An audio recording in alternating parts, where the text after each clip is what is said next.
السلام علیکم friends, welcome to کتاب نگری یوٹیوب چینل کتابوں کی نگری میں خوش آمدید۔ میں ہوں آپ کی ہوسٹ اقرا یاسین اور آج میں آپ کے لیے لے کر آئی ہوں فضا اشرف کی قلم سے تحریر کردہ ناول سجن لاج عشق دی رکھ لیندہ کی ایپیسوڈ نمبر 3 کو لے کر۔ لیکن اس ایپیسوڈ سے پہلے اگر آپ چاہتے ہیں کہ آپ کو اس ناول کے اپلوڈ ہونے والے ہر نئی قسط کی نوٹیفیکیشن فوراً موصول ہو سکے تو جلدی سے کیجیے چینل کو سبسکرائب، ویڈیو کو لائک اور کلک کر دیجیے بیل آئیکن کو۔ اب آتے ہیں قسط کی جانب۔ وہ شکستہ قدموں سے اپنے کمرے کی جانب بڑھی تھی۔ ان کا دل خون کے آنسو رونے لگا تھا۔ اپنے بارے میں اتنے گھٹیا الزامات سن کر انہیں پتا تھا کہ امثال ان کے بارے میں اچھا نہیں سوچتی، مگر اتنا برا سوچتی ہے یہ انہیں آج معلوم ہوا تھا۔ سمین کو آج بھی یاد تھا وہ دن جب سحر آپی نے اپنی امثال کے لیے روتے ہوئے سمین کے سامنے اپنے ہاتھ جوڑے تھے۔ سحر آپی، مجھے امثال اتنی پیاری لگتی ہے نا، دل کرتا ہے ہر وقت اسے اپنے پاس ہی رکھوں اور اس کے ساتھ کھیلتی ہی رہوں۔ سمین نے 8 سالہ امثال کے گال پر پیار کرتے محبت سے کہا۔ آنی، میرا بھی دل کرتا ہے کہ آپ میرے پاس ہی رہو کیونکہ مجھے آپ کے ساتھ کھیلنے کا بہت مزہ آتا ہے، امثال نے خوش ہوتے کہا تو سمین اسے اپنے سینے سے بھینچ گئی۔ سمین، میری امثال کا ساری عمر ایسے ہی خیال رکھو گی نا؟ سحر نے سمین سے پوچھا تھا۔ سمین جو کہ امثال کو اس کے کمرے میں سونے کے لیے بھیج رہی تھی حیرانی سے سحر کو دیکھنے لگی۔ ہاں سحر آپی، میں ساری عمر اپنی امثال کو یوں ہی پیار کرتی رہوں گی۔ کبھی کبھی تو میں سوچتی ہوں کہ اتنا پیار شاید میں اپنے بچوں سے بھی نہ کر پاؤں جتنا پیار میں امثال سے کرتی ہوں، سمین نے امثال کی محبت میں کہا۔ تو وعدہ کرو مجھ سے کبھی امثال کو اس کی ماں کی کمی محسوس نہیں ہونے دو گی۔ سحر آپی کا لہجہ یکدم گلوگیر ہوا تھا۔ سمین نے چونک کر سحر کو دیکھا۔ سحر آپی، آپ یہ کیسی باتیں کر رہی ہیں؟ میرے ساتھ آؤ، مجھے تمہیں کچھ دکھانا ہے۔ سحر آپی نے اس کا ہاتھ تھاما اور سیڑھیاں چڑھتی اوپر کی جانب بڑھی۔ سحر آپی، میری بات سنیے، آپ کی طبیعت تو ٹھیک ہے نا؟ آپ ایسی باتیں کیوں کر رہی ہیں؟ سمین کا دل پریشان ہو اٹھا تھا۔ شاید قدرت مجھے میری امثال سے دور کرنے والی ہے، بس اسی لیے میں چاہتی ہوں کہ میں اپنے جیتے جی تمہیں اپنا مقام دے جاؤں۔ سحر کا لہجہ اداسیوں سے بھرا تھا۔ میں چاہتی ہوں کہ تم دارم سے شادی کر لو، میری امثال کی ماں بن جاؤ، سحر نے کہا تھا اور سمین پر تو جیسے یہ بات بجلی بن کر گری تھی۔ چھوڑیے مجھے سحر آپی، کیسی باتیں کر رہی ہیں آپ؟ سمین نے اپنے حواس میں آتے سیڑھیوں کے آخری زینے پر پاؤں رکھتی سحر کے ہاتھ سے اپنا ہاتھ چھڑوانا چاہا تھا۔ سمین نے سحر کے ہاتھ سے اپنا ہاتھ کھینچا تو سحر، جس کا ایک پاؤں زمین پر اور دوسرے سیڑھیوں سے اوپر جاتے آخری زینے پر تھا، یکدم لہراتی ہوئی سر کے بل سیڑھیوں سے پھسلتی ہوئی بل کھاتی ہوئی نیچے گری تھی۔ سمین ساکت و جامد اپنی جگہ پر جم کر رہ گئی تھی، جبکہ اس کا ہاتھ جو اس نے سحر کی گرفت سے کھینچا تھا ہوا میں معلق ہو کر رہ گیا تھا۔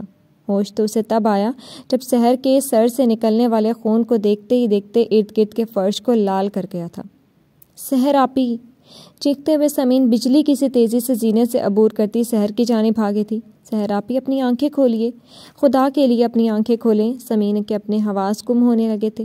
اس کے خون سے لت پت وجود کو دیکھتے تو جی سحر آپی، سمین نے کانپتی آواز میں کہا، میری امثال کو ماں بن کر دکھانا، سحر نے اٹکتی سانسوں سے کہا تھا۔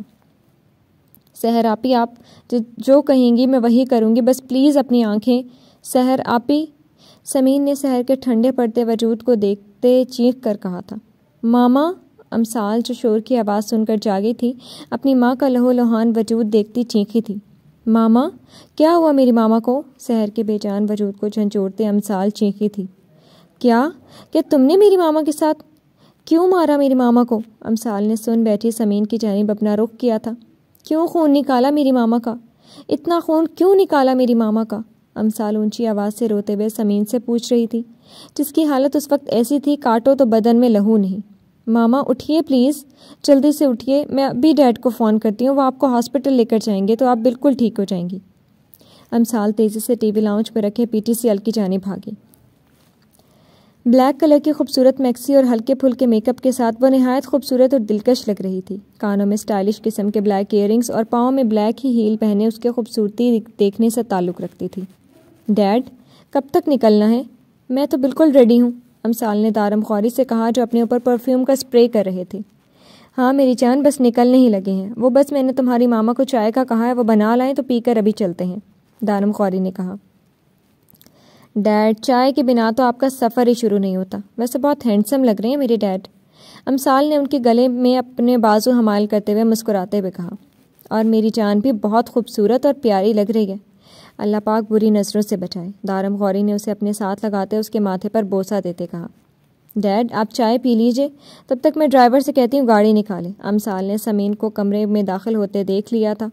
امثال بچے، ڈرائیور کا بتایا تھا میں نے آپ کو کہ وہ اپنے گاؤں گیا ہوا ہے چھٹی لے کر، اچانک اس کی ماں کی طبیعت خراب ہو گئی تو اسے وہاں رکنا پڑا۔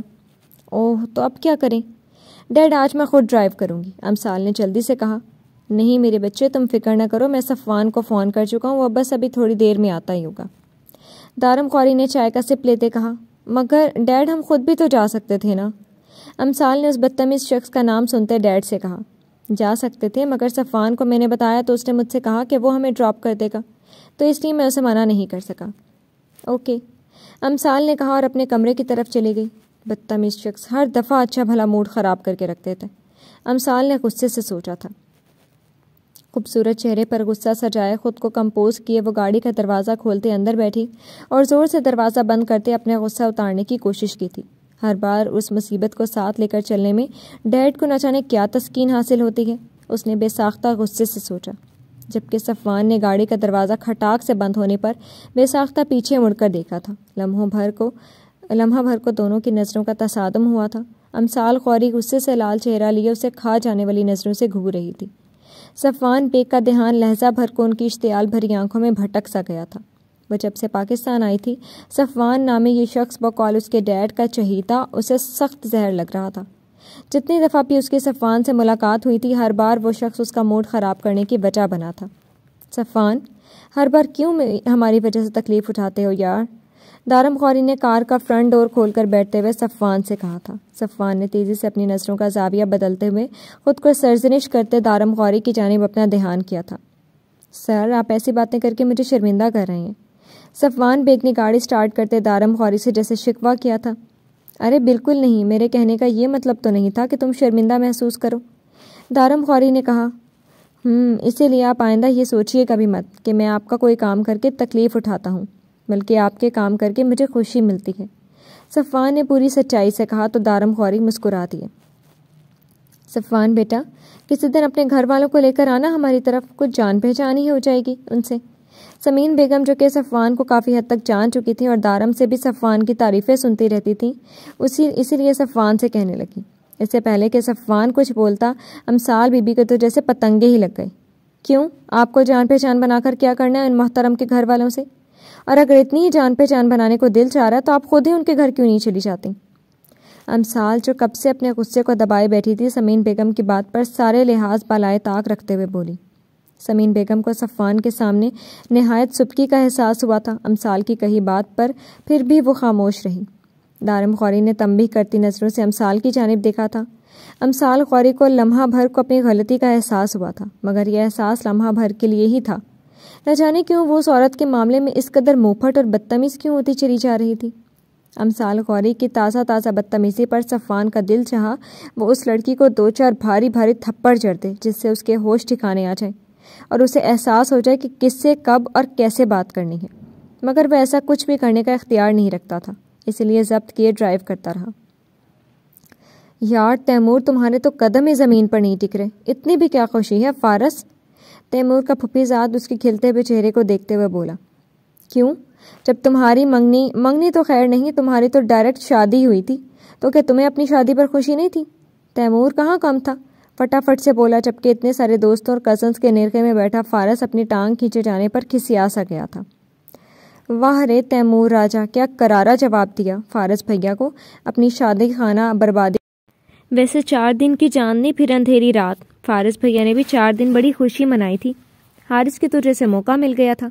فارس نے کھا جانے والی نظروں سے اپنے چھوٹے بھائی کو دیکھا، مگر حارث کے تو جیسے پر نکل آئے تھے۔ وہ کہاں فارس کی آنکھوں سے ڈر رہا تھا۔ حارث، یہ تو تم ڈھکے چھپے لفظوں میں ہمارے جگری یار کو ڈرانے کی کوشش کر رہے ہو۔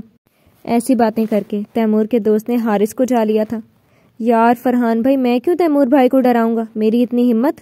میں تو بس فارس بھائی کی آپ بیتی شارٹ کٹ طور پر بتا رہا تھا۔ اب کی بار فارس نے گھورنے کے بجائے حارث کو دو چڑھنے کا منصوبہ بنایا تھا۔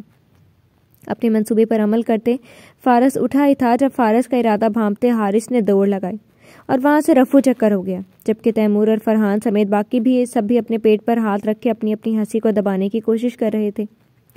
تیمور تم یہاں بیٹھے ہو؟ میں تمہیں اب پورے گھر میں ڈھونڈ رہی ہوں۔ امثال جو کافی دیر سے تیمور کی تلاش میں پھر رہی تھی تیمور کو دیکھتے بولی، میں تو یہیں تھا، تم فون کر لیتی مجھے۔ تیمور نے امثال کو دیکھا تو اپنے دوستوں کے نرخے سے اٹھتے ہوئے کہنے لگا، یہ تو میرے مائنڈ میں ہی رہا کہ کال ہی کر لوں۔ تمہیں امثال کو تیمور کی ترکیب پسند آئی تھی؟